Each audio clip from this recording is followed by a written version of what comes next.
There are some stories in the Bible that refuse to let you move on.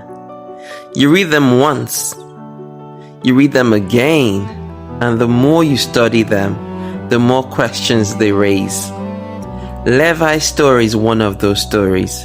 Because if I asked you today, which tribe became the priest of Israel, almost every Christian would answer, the tribe of Levi.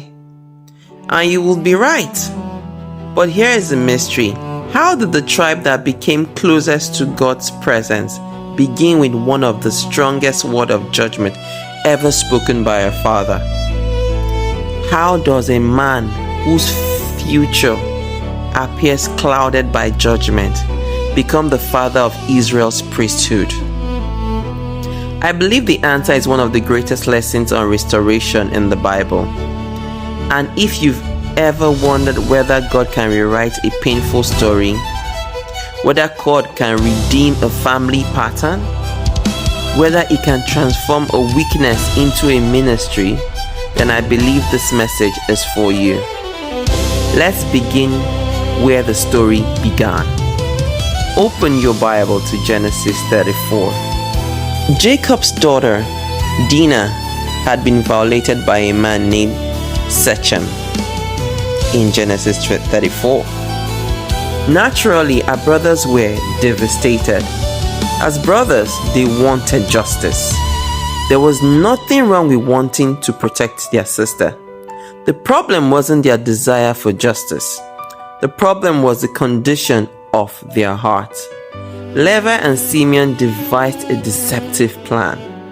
They persuaded the men of Shechem to be circumcised under the guise of making peace. Then while the men were still in pain, Genesis 34:25 tells us that Levi and Simeon took their swords, entered the city, and killed every male. They did not stop there. They plundered the city. They took their livestock, and the ones that they could not take, I think they maimed them. They carried away the wealth. What began as a righteous concern became uncontrolled revenge. And here is the first lesson. A righteous cause can become an unrighteous action when it is no longer submitted to God. Just because you are right doesn't mean every response is right. Sometimes we are so convinced that our emotions are justified that we forget to ask, Lord, how do you want me to respond? Levi never sought God's direction. He never waited, never submitted his anger.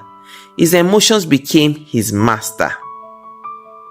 His emotions became his master. Do we experience that in our life sometimes? Do we do that? Do our emotions become our master? Anyway, let's continue. Years passed. Then came Genesis 49. Jacob, nearing his end of life, gathers his 12 sons and begins to speak prophetically over each of them. When he came to Simeon and Levi, the atmosphere changed. Listen carefully what Jacob says in Genesis 49, 5-7. You can use Amplified Version. I always prefer that version. Simeon and Levi are brothers. Their swords are weapons of violence. Cursed be their anger, for it is fierce, and their wrath, for it is cruel. I will divide them in Jacob and scatter them in Israel. Now don't miss this. Jacob did not say, cursed be Levi. He said, cursed be their anger. That sentence changed the way I read that passage, because it tells me something. God wasn't condemning their courage. God wasn't condemning their strength. He wasn't condemning their passion.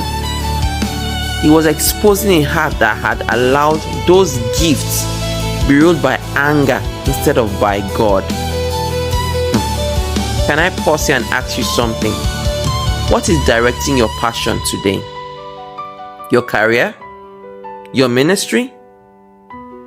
Your influence? Your gift? Your leadership? None of those things are evil. The real question is, what is controlling them? Because passion under control of pride destroys. Passion under control of anger destroys. Passion under control of self destroys.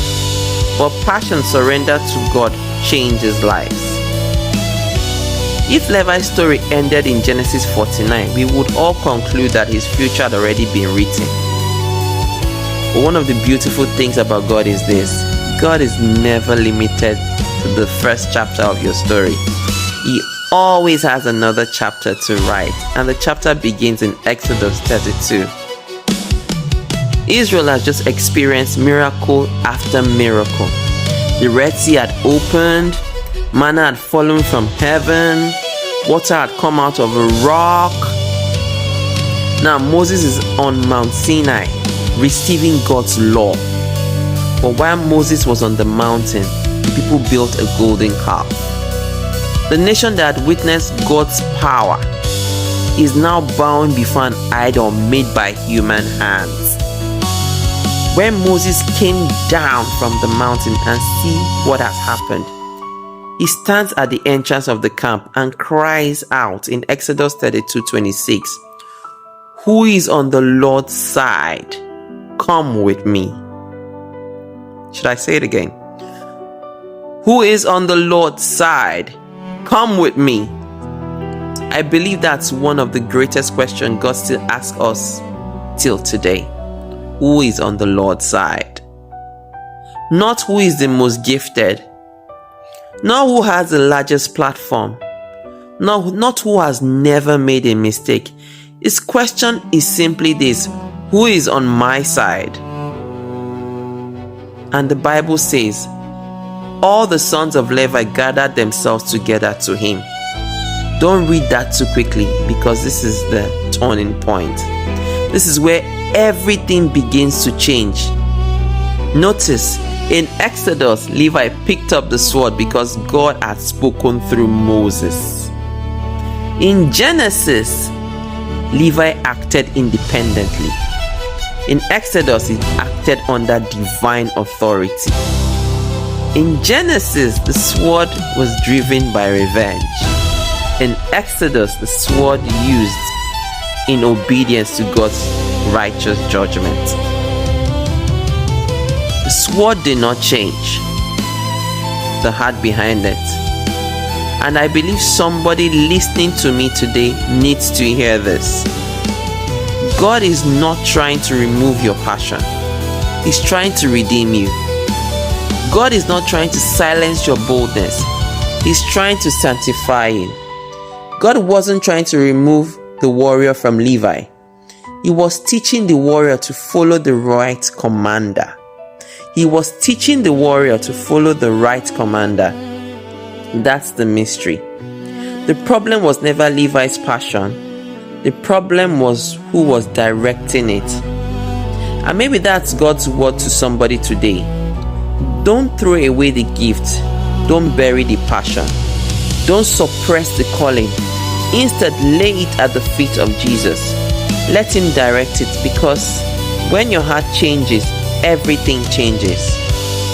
And then Moses says something that should make every believer stop and think. In Exodus 32:29, he says, "Dedicate yourself today to the Lord so that he may bestow his blessing on you today." And that is his message to the Levites. Did you hear that? Moses himself connects their consecration with God's restoring blessing.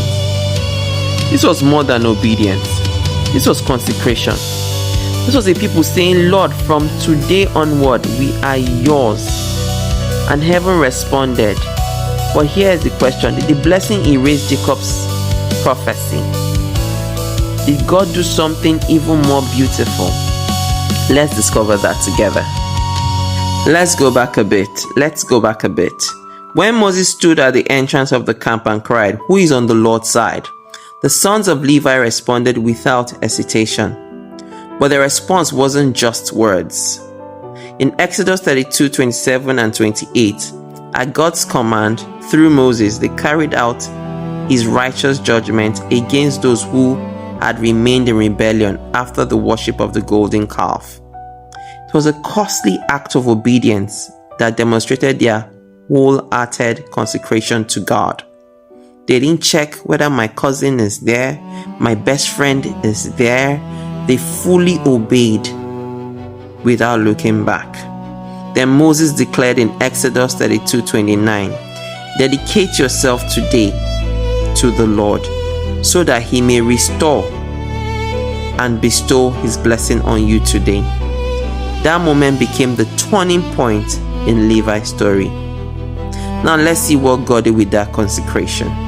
Did God cancel Jacob's prophecy, or did he do something even greater? Open your Bible to Deuteronomy 33. Moses is now at the end of his life, just as Jacob once was. Jacob spoke words over his sons before entering eternity. Now Moses does the same over the tribes of Israel. But when Moses came to Levi, something changed. Listen carefully to Deuteronomy 33:8 and 11, what was said. Moses doesn't remind them of Genesis 34. No. He doesn't speak about their failure. No. Instead, he recalls their faithfulness to God. He speaks of their consecration. He speaks of how they stood for the Lord. He blesses them to teach God's judgment to Israel and to minister before him. Don't miss this. God remembers those who stand for him. Your obedience may not be applauded by people. Your consecration may not trend on social media, but heaven keeps accurate record.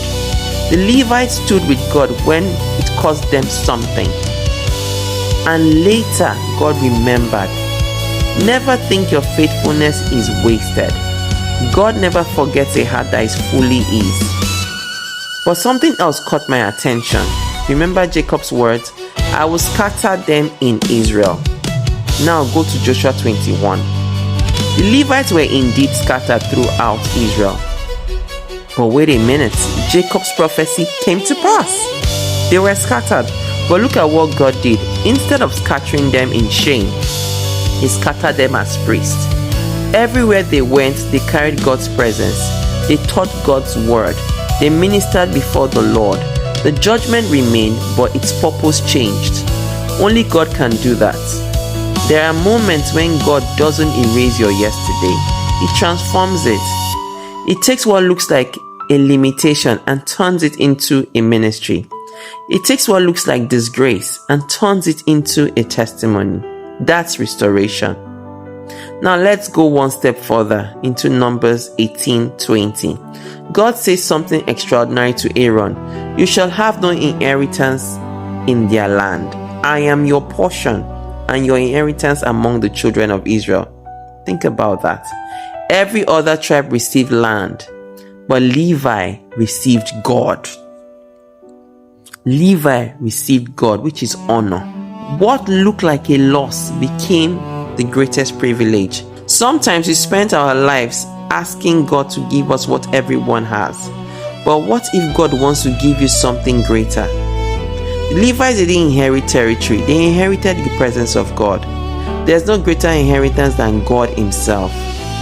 Then we also discover another incredible truth. Originally, God has set apart the firstborn of Israel to himself rather than the Levites in Exodus 13:12. But in Numbers 3:11-13, God says, "I have taken the Levites instead of every firstborn." Later in Numbers 3:40 and 51, Moses counts both groups and the Levites became God's chosen tribe for priestly service. What a sobering reminder. Position in God's kingdom are never ours by entitlement. They are sacred trust. The firstborn had privilege. The Levites received their assignment. Never become casual with what God has entrusted to you. Always put God first. Always remain consecrated, because the God who entrusts responsibility is also God who determines how His purposes are fulfilled. Let me leave you with one picture. Imagine a master sculptor standing before a block of stones, sculpturing. Running across the stone shows a deep crack. Most people would reject it. It's damaged, it's finished, it's beyond repair. But the sculptor doesn't throw it away. Instead, he studies the crack. He begins to carve slowly, patiently, skillfully, until that very place everyone thought ruined the stone becomes a feature that makes the sculpture unforgettable. That is what God did with Levi. The scattering remained, but it became a ministry. The passion remained, but it became consecration. The tribe remained, but it became the priesthood. Only God can take what once looked like judgment and turn it into purpose. Only God can transform a scar into a testimony. Only God can make yesterday's wound become tomorrow's ministry. But as beautiful as Levi's story is, it leaves us one final question. If Levi's judgment became a blessing, why didn't the same thing happen to Simeon? Let's brood on that. I hope this message blessed you. Please don't forget to like, subscribe, share this video with someone who needs to hear it. Join me again as we continue the mystery of restoration, where we uncover the hidden truth of God's word and discover how His restoration still speaks to our lives today and continuously. God bless you. Thanks for joining.